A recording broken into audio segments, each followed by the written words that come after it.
Mga par, magluluto tayo ng tinolang manok with gata. Tara, game! Magpainit tayo ng mantika at ilagay natin ang bawang, sibuyas, luya at gisahin natin.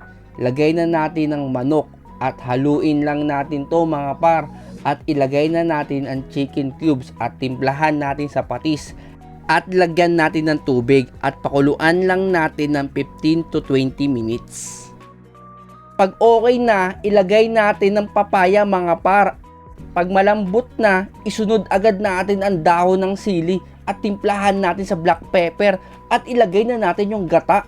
At syempre, kailangan ng siling green nito mga par. O paano?